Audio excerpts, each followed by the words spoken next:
وقال النبي صلى الله عليه وسلم من صام رمضان ثم أتبعه ستا من شوال كان كصيام الدهر كله، أو كما كان عليه الصلاة والسلام. إن الله وملائكته يصلون على النبي يا أيها الذين آمنوا صلوا عليه وسلموا تسليما. اللهم صل على محمد وعلى آل محمد كما صليت على إبراهيم وعلى آل إبراهيم إنك حميد مجيد. اللهم بارك على محمد وعلى آل محمد كما باركت على إبراهيم وعلى آل إبراهيم إنك حميد مجيد. محترم مسلمان ورونو، الحمدللہ اللہ پاک کو منگو تاسو باندې د رمضان المبارک میاشت راوستې وه، او الله پاک منگو تاسو له د دې توفیق راکړو چې موږ پکې د رمضان المبارک روژې ونیسلې، تراویح مو پکې وکړلې، ختمونه مو پکې وکړل، ذکر و اذکار عبادات صدقات و خیرات مو پکې وکړل.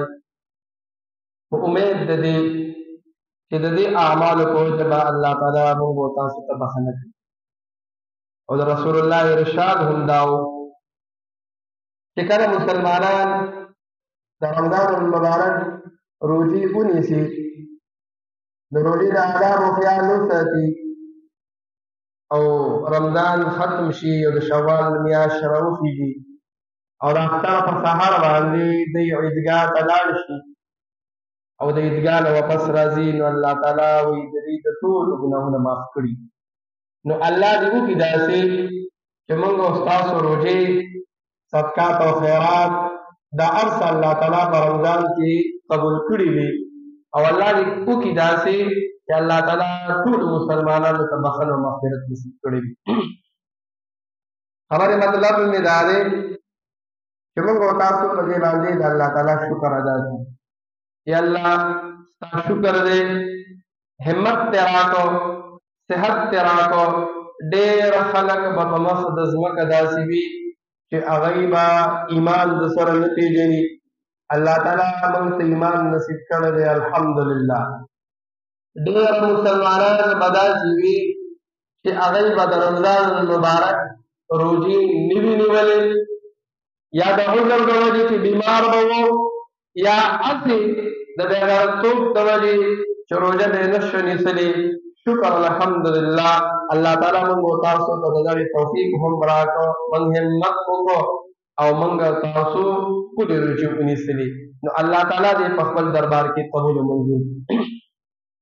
زما محترمو که موږ او تاسو د دې نعمتونو باندې د الله تعالی شکر ادا کوو، د الله تعالی په در کې شکر وباسو، نو الله تعالی به موږ او تاسو ته د نعمت په بار بار باندې نصیب کوي، او الله تعالی به موږ او تاسو د دې نعمتونو نه محرومه کوي. خو که چېرې موږ او تاسو یې په ځان بوج کړو، نو د الله تعالی قدرت، د الله تعالی بادشاهي په ټوله دنیا ده. زما او ستا عبادت ته د سره ضرورت نشته، زما او ستا عبادت ته د الله تعالی د سره ضرورت هم نشته. ما او تا به ځان کمزوری ګڼو او د الله تعالی عبادت به کوو او په الله تعالی باندې به ځان بخو. نو خبره مې دا کوله چې په دې باندې شکر وباسو چې الله تعالی د بخښنې د مغفرت میاشت موږ ته نصیب کړله، په خیر خیریت سره تېره شوله. الله تعالی دې د ټولو مسلمانانو اعمال الله په خپل دربار کې دې قبول او منظور کړي. او چې موږ او تاسو شکر وباسو، دنیا کې که یو کس باندې ته احسان وکړي، نو چې هغه کې لږ ورته کې شعور وي، نو هغه ستا احسان چرې هم نه هېروي. یاره ده زما پلار سره احسان کړی دی، ده زما نیکه سره احسان کړی دی، ده زما تره سره احسان کړی دی، زه یو وخت کې یو حالت کې خراب وم، ده ما سره احسان کړی دی، زه به د دې احسان نه بدله ورکوم دله. نو دنیا کې خلک د احسان بدله نه هېروي. الله تعالی موږ او تاسو باندې څومره بې شمېره احسانات او انعامات کړي دي چې موږ او تاسو د الله تعالی د ښکلې روژې مو ونیسلې، د الله تعالی دپاره او دا رنګ عبادت مو وکړو الله تعالی به زموږ د عبادت دا به نه ضایع کوي. شیخ ادریس صاحب یو واقع بیانوله، وایي د بهر ملکونو د انګریزانو د ملکونو یو کس د غویانو خرڅولو والا لار باندې تېرېدو، انتهایي تږی شوی و. نو یو بوډۍ وه، هغې ورته څه وکړو، هغې ورته کور ته راشه او یو ګیلاس پای پې وڅښل، وایي دمه وکړه، ستړی شوی سړی ته یې کېنو او دې په خپله مخه باندې لاړه. وایي څه وخت پس دغه بوډۍ دا څه شوه، هلته خو ترتیب دا دی، دا خو شکر الحمدلله چې مسلمان موږ او تاسو ته الله ایمان نصیب کړی دی چې موږ او تاسو مور او پلار او مشران پېژنو. هلته خو چې عمر سیوا شي نو اول هاوس دی، هلته کې بوځي او ورته وایي بیا دوی به درله خدمت کوي، ستا فیس به زه دلته جمع کومه. نو چې څه وخت کې بس هغه ډېر عمر والا هغه دا بیماره شوله او ګاونډیانو چابور د هسپتال د پرایویټ هسپتال او هغې کې د هغې علاج هېڅوک نه و، وارثان هېڅوک نه و د هغې، او دوی والا علاج وکړو، هر څه وشو، اخر کې چې هغه ټیک شوله او بله مخې ته والا بیل کېښوده چې دومره دومره خرڅه ستا په دوایانو باندې راغله. دا په جواب کې وایي چې زما خو خپل کور نشته، زما خو بچي نشته، زما رشته داران نشته، دا پیسې به زه تا نه د کومې غاړې راوړم، څه ضرورت دې خلکو ته چې زه دلته راوړم، مثلا نشته.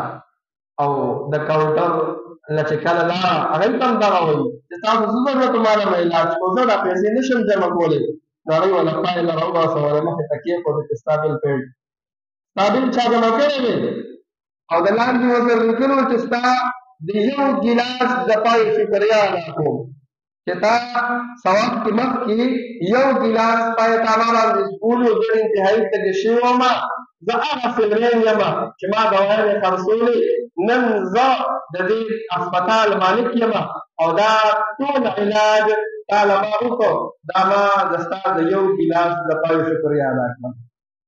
نو چې بنده مخلوق احسان نه هېروي نو الله تعالی به موږ چارې هم چې دی نو څه کوي دغه شان بېنوا نه دیږي چې موږ او تاسو اعمال کوو او ښکلي اعمال کوو، روجي هم نیسو، تراویح هم کوو، نور اعمال مو هم وکړو، امید د رب نه دا ساتو چې یا الله دا قبول کړي، الله تعالی به زموږ اعمال قبلوي. بله خبره رسول الله صلی الله علیه وسلم حدیث شریفه مې چې کوم لوستی و چې د رمضان د میاشتې تېرې شي، پیغمبر علیه السلام د دې میاشتې د شوال د میاشتې څه فرمایلي دي. پیغمبر علیه السلام وایي څوک چې د رمضان روژې ونیسي او ورپسې په دې میاشت کې شپږ روژې ورپسې نور ونیسي بطور شکریا. دا دې کې حکمت دا دی چې یا الله دا 10 روژې دا خو تا ویلي وو، ستا پیغمبر ویلو چې دا به خامخا نیږدي، نو 10 خو مې ونیسلې او دا شپږ ورپسې بطور شکریا دي. دا شپږ روژې دا د دې رمضان پسې بطور شکریا ګزاري سره، نو د دې ثواب څومره دی؟ پیغمبر علیه السلام وایي کان کصیام الدهر کله، د دې ثواب دومره شو چې گویا دغه نیونکي دغه کس ټول عمر روژه ده، ټول عمر روژه ده. د یو نفلي روژې ثواب دومره دی چې الله تعالی دې د جهنم نه دومره لرې کړي لکه ځمکه او اسمان. یو کس نفلي روژه ونیسله د دې ثواب دومره دی چې الله تعالی د ځمکې او د اسمان دومره فاصله کړي دی د جهنم نه لرې. نو بیا رسول الله صلی الله علیه وسلم وفرمایل چې کوم کس د شوال د میاشتې دا د ولود د اختر میاشتې کومه ده په دې کې شپږ روژې ونیسلې، خپل ترتیب ته خوښه ده که یو نیسي که ټولې په شریکه نیسي، او په دې میاشت کې دا نفلي روژې دي او پیغمبر علیه السلام د دې ډېر فضیلت بیان کړی دی. نو یو خو دې کې معلومات د دې نه چې ګورې دا شپږ روژې دا د دې دپاره دي چې موږ او تاسو په دې 13 روژو باندې خوشحاله وو. دا 13 روژې خو د الله ستا حکم و، دا شپږ ورپسې موږ به ټولې شکریا دي. یا الله موږ په دې خوشحاله یو، د ستا بدن کې شکر وباسو. نو پیغمبر علیه السلام وایي چې د دې ثواب دومره دی چې ګویا د دې سړي د دې زنانه او د دې نارینه ټول عمر روژې. او بیا یوه لچار واقع درته بیانومه د سفیان ثوري رحمه الله دا د احادیثو استاد دی، دا د امام بخاري د امام ترمذي دا غي په استادانو کې راځي. او شیخ الحدیث غټ شیخ الحدیث کې ویل شي بادشاہ نو دې یو واقعه بیانوي او یو واقعه بیانوي په مکه مکرمه کې یو مسافر ما سره ملګری شو، یو ځای به طواف کو او یو ځای به چې دی نو ډوډۍ مو خوړله، یو ځای به مو لمونځ کو. په هغه ماته یو وصیت وکړو، وایي ما ته ویل چې مولانا صاحب شیخ صاحب زما یو وصیت دا دی چې زما غوره څوک شته نه، ما هېڅ څوک هم نشته، زه مسافر یم او یو سفر داسې دی چې دا غوره هر چا ته پروت دی، سفر هر چا ته پروت دی. نو زه وصیت تاسو دا کومه چې یو خو که زه وفات شومه په خپل لاس به راله غسل راکړي، قبر ته مې په خپله کوزوي، جنازه به راله په خپله کړي. او دی وایي همدغه شانتې ما وکړل، کله دغه مسافر وفات شو نو ما په خپل لاس غسل ورکړل. په دې کې بیا علما لیکي غسل خو هغه ځکه ورکړه چې څوک یې ونه ښه خبره داره، کومې خبره داره چې کوم کس وفات شي نو د هغه نږدې اقربا چې کوم دي، پلار وفات شو د هغه زامن دي، د هغه وروڼه دي، د هغه پلار دی، هر څوک چې دي هغوی ته دا حق حاصل دی چې دی د خپل مړي نه په خپله غسل ورکړي. اکثر موږ وایو داسې واده خو نه وي چې یو کس له غسل ورکولی شي اول د پلانکي ته اواز کړه پلانکي ته اواز کړه لوی لښکر پرې جوړ وي، نه، په غسل کې سنت طریقه دا ده او ښه خبره دا ده چې ډېر کسان دې نه وي، یو اوبو پورې وړلی وي، یو چې کوم مړه لامبۍ لاس کې وي، یو نو د هلمنو شي چې دی ورسره څه کوي اړه یې راوړي. د دریو کسانو نه سوا ضرورت نشته چې هلته کې د غسل په ځای کې دې څه وي هلته دې ورشي، ولې دا خو د مړي بدن خلکو ته هول دي نو نه دي پته. د سفیان ثوري رحم الله وایي خپله مې ورله غسل ورکړه او دغرانګې کفن مې ورله ورکړو، مقبرې ته مې موړه او دې وایي چې ما سره وصیت یې کړی چې ما سره به د کینې وایي، وایي فرشتې به راځي زما نه به تپوس کوي نو چې ته ما سره هلته ناست یې نو زه به لږ ادب کړم. نو چې کله بیا وایي دا ما هر څه وکړل، وایي خوب وینم وروستو بیا زما دا ملګری یو ښکلي باغ کې ناست دی، زما دا ملګری یو ښکلي باغ کې ناست دی، ما چې پلانکیه چېرته یو څه حساب کتاب دی، وایي ما ته وایي چې سفیان ثوري مولانا ستا ته مې ضرورت نشته، و چې زه الله تعالی جنت ته بوتلم، وایي ما وایي چې په کوم عمل باندې عمل دې څه و، وایي ما ته یې وایي چې په ژوند کې راله دا شپږ روژې دا چېرته نه دی قضا شوي، او چې د رمضان المبارک روژې به مې نیولې نو د شوال د میاشتې دا شپږ به مې ورپسې به ټول شکریان نیولي، دوی په ژوند کې راله چېرته قضا شوي نه وي. وی الله وایي چې دا عمل مې ستا ډېر خوښ، الله به دې وبخلم. نو الله به زما او ستا دپاره د بخښنې بهانې لټوي چې ما ورته اعمال برابر کړو د الله تعالی د رضا لپاره برابر کړو، الله تعالی به موږ تاسو ته بخښنه کوي. نو د شوال د میاشتې سنت عمل یو دا دی چې موږ تاسو پکې څه وکړو، دا شپږ روژې که څوک یو ځای نیولی شي خپلې روزې دي، او که څوک وایي نه یو ورځ دې روژې نیسي بله ورځ دې کوزه کوي، خو په دې میاشت کې ښه خبره ده سنت عمل دی او د ثواب څیز دی چې زنانو ته هم کور کې ووایو خپله هم چې څوک دا شپږ روژې خامخا ونیسي. دریم نمبر د شوال د میاشتې د وړوکي اختر د میاشتې سنت عمل. اکثر تاسو ته به پته وي د مخکې نه یو رواج را روان و چې په وړوکي اختر کې به خلکو نکاح نه کوله، واده به یې نه کوه په دې میاشت کې، ولې په دې میاشت کې واده ټیک نه دی او دا مقلې به جوړې شي، او بیا دا د جاهلیت یو رسم دا د اوس زمانې نه نه بلکې دا د رسول الله د زمانې نه مخکې نه را روان و چې د وړوکي اختر میاشت کې به هغوی نکاح هم نه کوله واده به یې نه کوه. پیغمبر علیه الصلاة والسلام په خپله باندې دا رسم ختم کړ. د بیبي عایشې رضی الله تعالی عنها نکاح دا د وړوکي په اختر کې هم شوې ده، واده هم د وړوکي په اختر کې شوې ده چې دا رسم ختم شي. او بیا بیبي عایشه رضی الله تعالی عنها فرمایي زه څومره بهترینه ښځه یم، زه څومره بهترینه ښځه یم چې زما نکاح هم د وړوکي په اختر په میاشت کې وشوه، زما رخصتي او واده هم د وړوکي په اختر کې میاشت کې وشو. زه څومره بهترینه ښځه یم چې د رسول الله نه چې کله سر وتله نو هم سر زما په غېږ کې پروت و. زه څومره بهترینه ښځه یم چې رسول الله زما په کوټه کې دفن دی. زه څومره بهترینه ښځه یم چې رسول الله نار مبارکې او د مرګ په وخت کې او زما لاړې دا یو ځای کوي.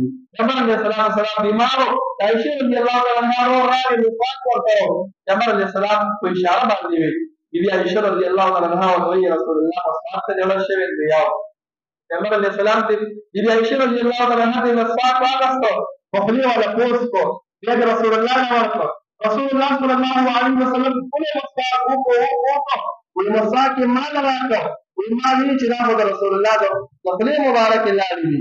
هغه مسواک ما وویل وایي د مرګ په وخت کې هم د رسول الله او زما لاړې یو ځای شوې. زه به یې څومره بهترینه ښځه یم. د خبرې مطلب دی دا و چې میاشتې او ورځې او شپې دا ټولې د الله تعالی دي. یو میاشت، یو شپه، یو ورځ دا سپېره ده. په دې کې دا امید ساتل چې دا غلط کړي دا څه خبره ده. د زنانو دا د زنانو خپل کتاب دی، یو د الله تعالی کتاب دی، یو د زنانو خپل کتاب دی. په خپله خوښه باندې دی وایي دا ټیک دی، دا غلط دی، او رسمونه او رواجونه دا غلط دي. نو رسول الله وفرمایل چې د شوال د میاشتې سنت عمل یو خو دا شپږ روژې شوې، بل سنت عمل په دې میاشت کې نکاح کول دي، واده کول دي. نو چې کوم کسان داسې وي چې هغه واده کول غواړي نو په سنت د عمل وشي، په میاشت پسې کوي رامخکې دي. که کوم نوجوانان داسې وي چې هغه نکاح کول غواړي په سنت د عمل وشي چې دوه میاشتې پس والا مور ګرځي او کوي والا نه د اوس نه دی والا څوکي کوشش شروع کړي او دا خبره مخکې مخصوص او پیرې کړې ده. پلاران اکثر داسې وي چې هغه اوږده پاتې وي، بلکل هغه تپوس نه کوي. حالانکې شریعت تاته ویلي دي چې جنۍ بالغه شوه او هلک بالغ شو، دغه د نکاح بندوبست کوه. زموږ یو غلط سوچ دی، د مور او پلار یو غلط سوچ وي. موږ وایو زوی به ګټي، ځان له به جوړوي، ځان به هر څه کوي، نو د هغې نه پس به بیا بندوبست کوو، د هغې نه پس به بیا بندوبست کوو. حالانکې پلار څه ته وایي؟ دا خو د پلار ذمه داري ده چې دی پوه شو چې دا زما زوی بالغ دی، زما زوی بالغ دی، نو کوشش وله شروع کړه. رازق الله تعالی دی، الله به وله خپل رزق ورکوي. رازق پلار نه دی. شریعت تاته ویلي دي هر چا له واده مه کوه. هغه چا له واده وکړه چې کم از کم سبا له ځان او ښځه ساتلی شي. خو چې یو کس نوجوان دومره حد کړي چې هغه هم څه کولی شي، تا له پیسې ګټي او هغه به عمر په دې کې تېر کړي چې هغه به بهر ځي او هغه به دوبۍ ته ځي او هغه به نوکري کوي او بعضې مشران ویل چې موږ یې څه وکړو، د هغې نه پس به ورله واده وکړو، بیا خو باسې ښځې له ګټي. نو واقعي ښځه نه دی ګټي. نو دا د مور او پلار ذمه داري ده چې دی څه وکړي، دی د خپلو بچو په وخت باندې د خپلو بچو نه په وخت باندې د نکاح بندوبست وکړي. نو خبره مې دا کوله چې د شوال د میاشتې سنت عمل دا دی چې په دې کې څه وشي، په دې کې نکاح هم وشي، په دې کې واده هم وشي. او د شوال د میاشتې سنت عمل دا شپږ روژې دي. انشاءالله که څوک د دې اهتمام وکړو، الله دې د عمل کولو توفیق رانصیب کړي. واخر دعوانا الحمدلله رب العالمین.